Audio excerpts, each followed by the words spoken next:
Es un gusto saludar a toda la amable audiencia de la radio Advenimiento a través de la frecuencia 990 AM para todo Dallas y Fort Worth. Pero también es un gusto saludar a toda la teleaudiencia también de el canal Advenimiento TV 55.7, aquí mismo en el área de Dallas y Fort Worth. Pero extendemos este saludo a toda la teleaudiencia del canal 51.2 Advenimiento TV en Houston, 51.3 en San Antonio y 17.4 en Austin. Cuánto nos alegra llegar a diferentes lugares con el estudio de la lección de la escuela sabática, que es el que su servidor trae cada vez a través de estos medios. Es día domingo ahora, 15 de marzo, y estamos para dar inicio a una nueva lección. Y no puedo avanzar si no tengo primero la seguridad de que Dios pues nos dé sabiduría, nos bendiga a través del estudio. Así que permítanme hacer una oración para comenzar. Padre nuestro, muy agradecido, Señor, estamos en este día por tener la vida, porque tú renuevas tu misericordia cada mañana, como dice tu palabra. Y así, Señor, nosotros tenemos esa certeza de que el Dios que nos hizo también es el que nos sostiene. Vaya para ti en este día, Señor, nuestro respeto, nuestro honor, nuestra grande admiración por cuanto eres el Dios creador de todo. Y aún este día que nos das es creado por ti y está lleno de misericordia. Gracias. Queremos escuchar de ti a través de la palabra en este momento y rogamos la sabiduría de lo alto para entenderla. Lo suplicamos en el nombre de Jesús. Amén. El título de la lección para esta semana es La gracia redentora y la comunión cristiana. Vamos a mirar cómo la gracia hace posible que la raza humana tenga comunión con Dios. Vamos a mirar cómo la gracia hace posible que los creyentes tengan comunión entre ellos. Esto, hermanos, es algo maravilloso que ha hecho la gracia redentora, que el hombre pueda tener comunión con el Padre, con su Hijo Jesucristo, con el Espíritu Santo, con sus semejantes. La gracia ha hecho posible, hermanos, grandes milagros. Miren, Pablo, cómo se refiere a esto que la gracia ha hecho. Dice, ¿por qué medios se le permitió a Pablo que los hombres vieran la comunión del misterio? El libro de Efesios, capítulo 3, verso 8 y 9 dice, a mí, que soy menos que el más pequeño de todos los santos, me fue dada esta gracia de anunciar entre los gentiles el evangelio de las inescrutables riquezas de Cristo y de aclarar a todos cuál sea la dispensación del misterio escondido desde los siglos en Dios que creó todas las cosas.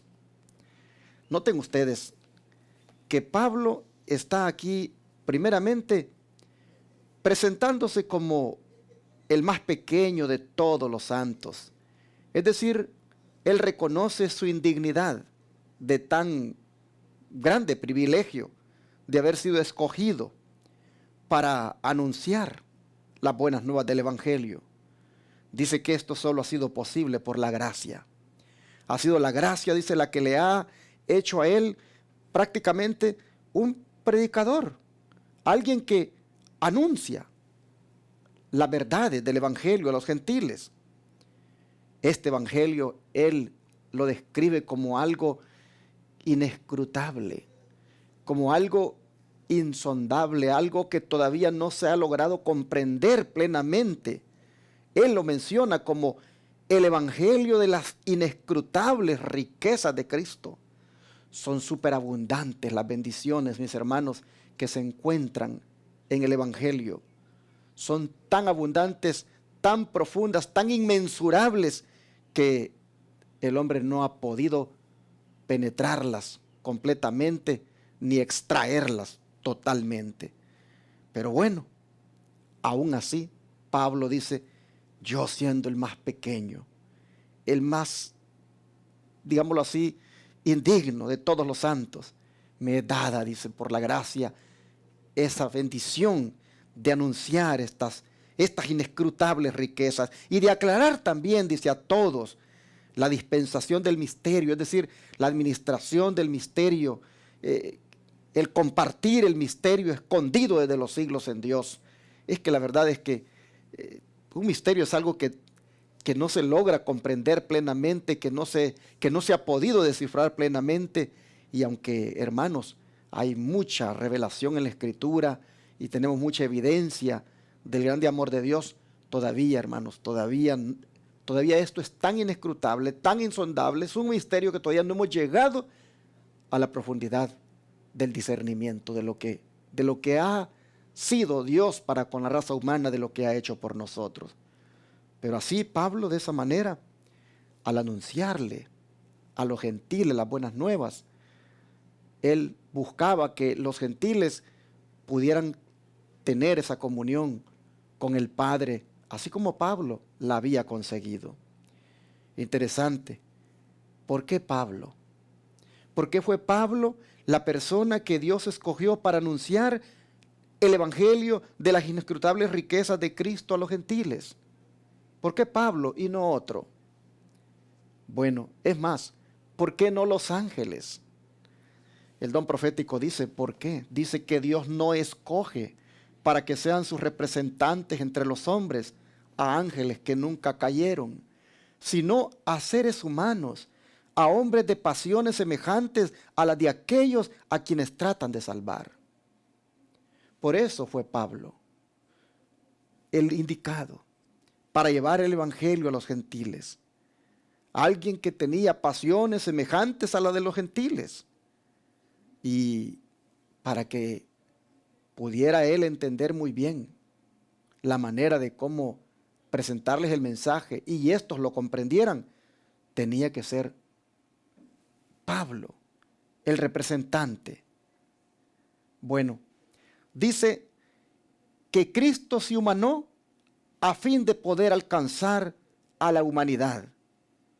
Ahí tenemos el otro ejemplo de cómo Dios obra. Dios se hace hombre para alcanzar al hombre.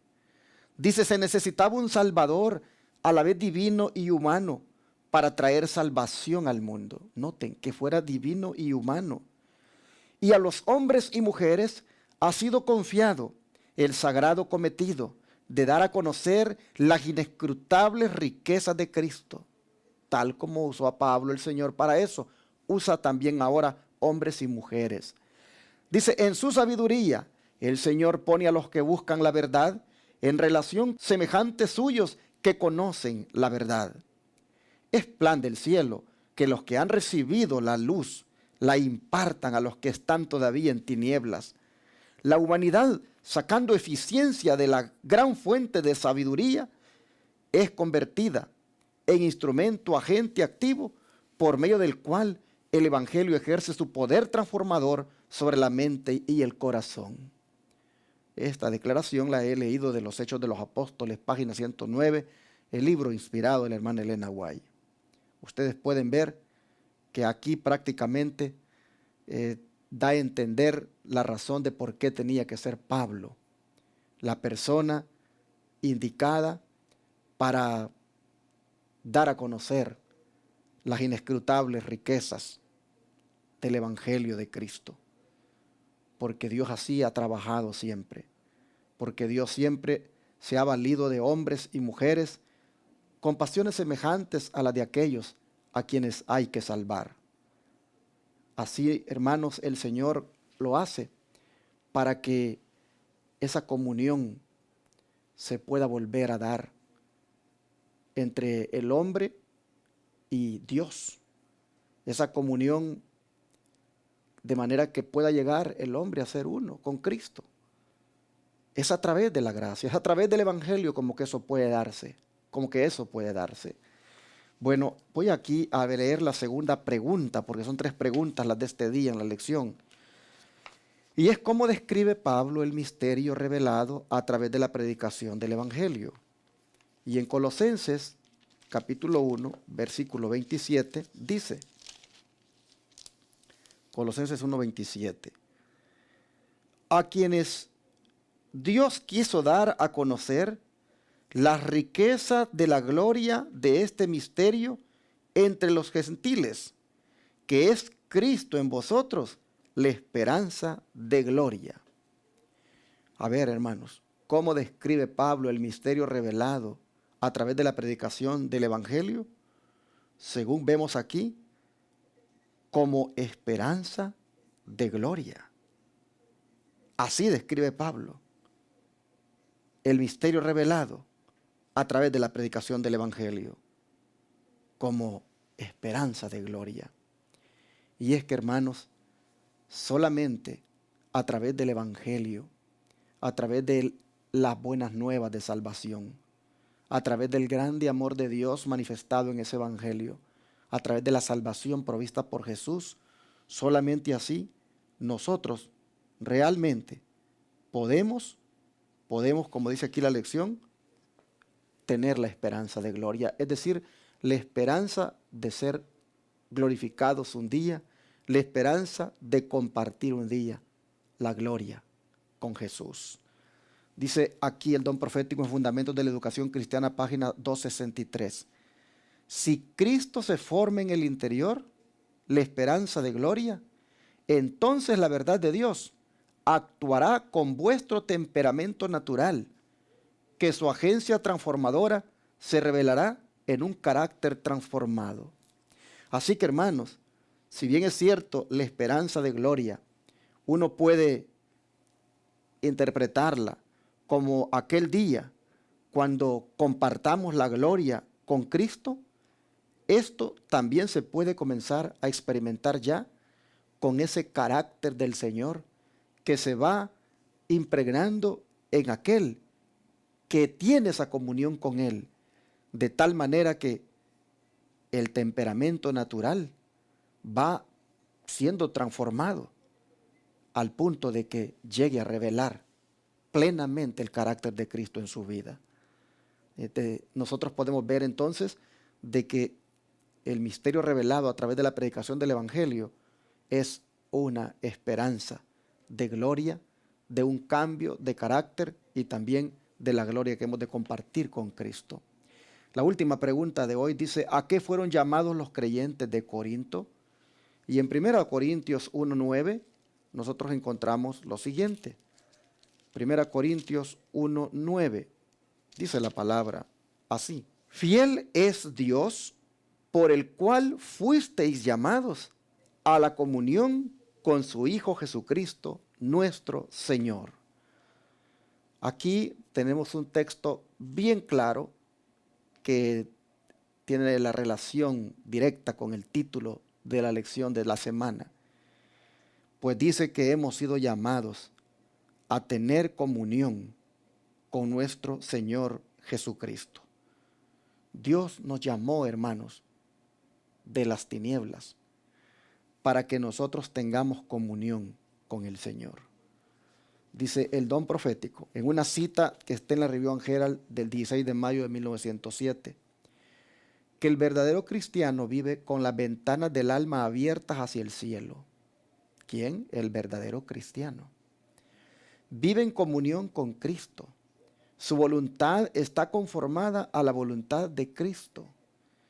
Si nosotros hemos oído hablar de la comunión de Cristo, y eso se vuelve más bien una frase, pues así rutinaria que se menciona solamente, aquí vamos a entender qué es la comunión con Cristo. Primeramente, dice que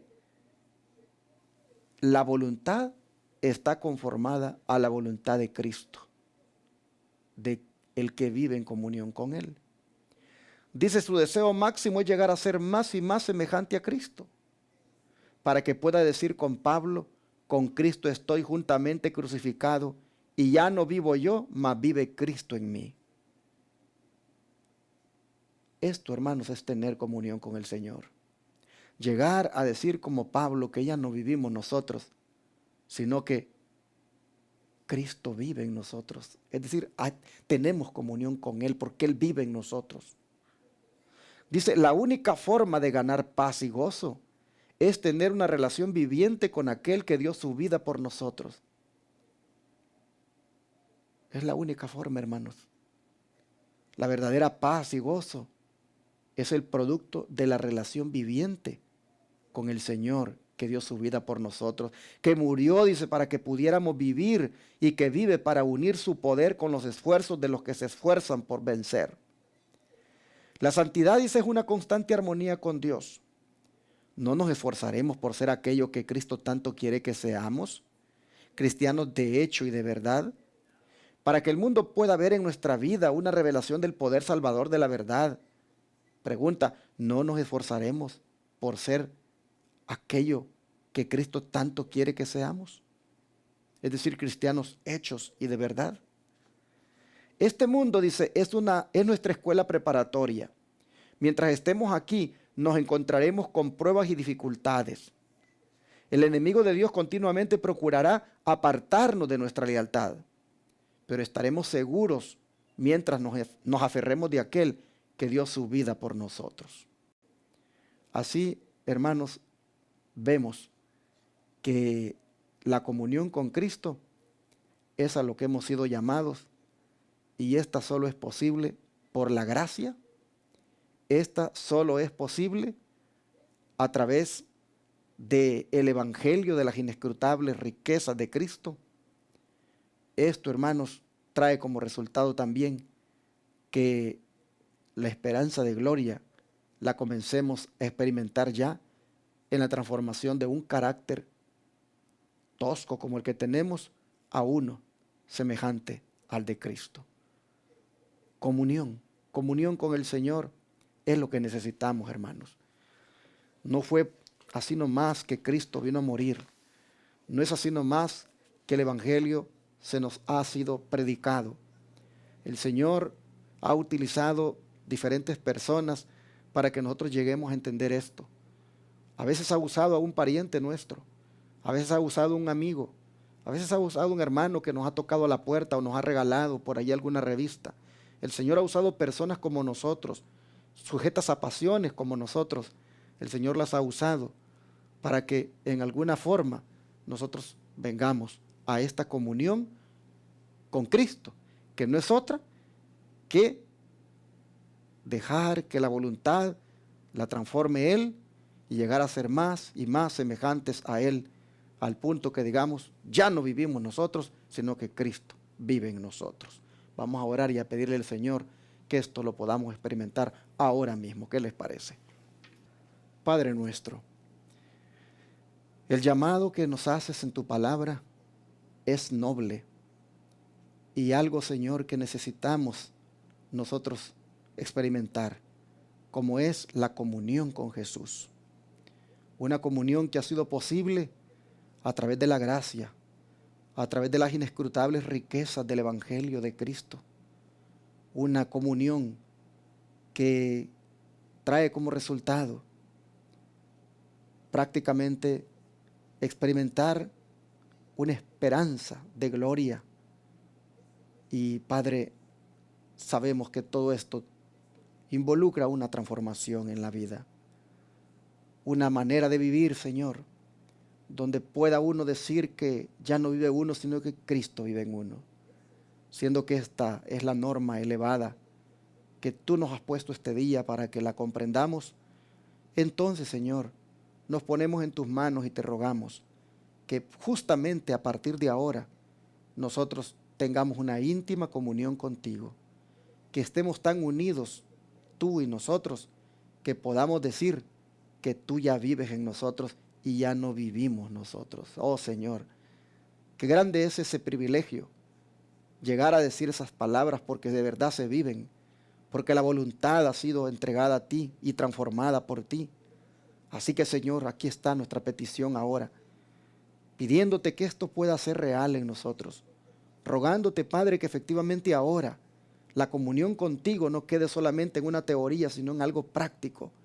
Y que nuestra relación tan íntima contigo, Señor, nos lleve a estar tan en comunión que odiemos el pecado ahora y no pequemos ni con el pensamiento, ni mucho menos con la mirada o con la boca. Oh Señor, ayúdanos a mantenernos tan de la mano contigo, a mantenernos en comunión contigo, porque las inescrutables riquezas del Evangelio de Cristo la han hecho posible y eso es algo grande. Así que muchas gracias. Rogamos nos ayudes a tener la comunión contigo hoy. Lo pedimos en el nombre de Jesús. Amén.